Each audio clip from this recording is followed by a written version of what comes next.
శివాయ నమః. సెప్టెంబర్ 7వ తారీఖు రోజున ఏర్పడుతున్నటువంటి సంపూర్ణ చంద్రగ్రహణ ప్రభావానికి సంబంధించి మధ్యాహ్నం 12:30 లోపల భోజనాది కార్యక్రమాలు పూర్తి చేసుకోవాలి.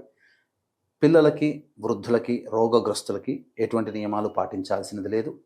ఇక ప్రధానంగా రాత్రి 9:57 నుంచి 1:27 మధ్యకాలంలో గ్రహణం ఏర్పడుతుంది కాబట్టి ఆ గ్రహణానికంటే ముందే ఇంట్లో నిల్వ ఉన్నటువంటి పదార్థాల్లో దర్భపుల్ల లేదా హాలులో అష్టదళ పద్మం కానీ చతురస్రాకారం కానీ వేసి ముగ్గుపిండితో ముగ్గు వేసి దాని మీద కొన్ని దర్భపుల్లలు ఉంచి ఆ సమయంలో ఇష్టదేవత ఆరాధన చేసుకొని తదనంతరం తెల్లవారు లేచి పూజా మందిరం అంతా కూడాను శుభ్రపరచుకొని ఇల్లంతా కూడాను శుభ్రపరచుకొని కాలకృత్యాదులు తీర్చుకొని దీపారాధన చేసి తదనంతరం దేవాలయంలో రావి చెట్టు దగ్గర కానీ లేదా ఈ దేవాలయంలో కానీ అర్చనాది కార్యక్రమాలు అభిషేకాలు జరిపించుకుంటే చాలా మటుకు గ్రహణ శాంతి అనేటువంటిది జరుగుతుంది.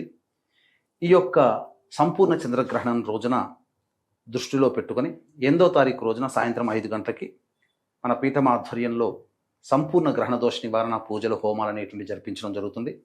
మిథున, కర్కాటక, సింహ, తుల, వృశ్చిక, కుంభ, మీన, మకర రాశిలో జన్మించినటువంటి వారికి గ్రహణ దోష నివారణ పూజలు హోమాలు అనేటువంటి జరిపించి శక్తిపాతము చేసినటువంటి కరుంగలి మాల మీకు అందివ్వడం జరుగుతుంది.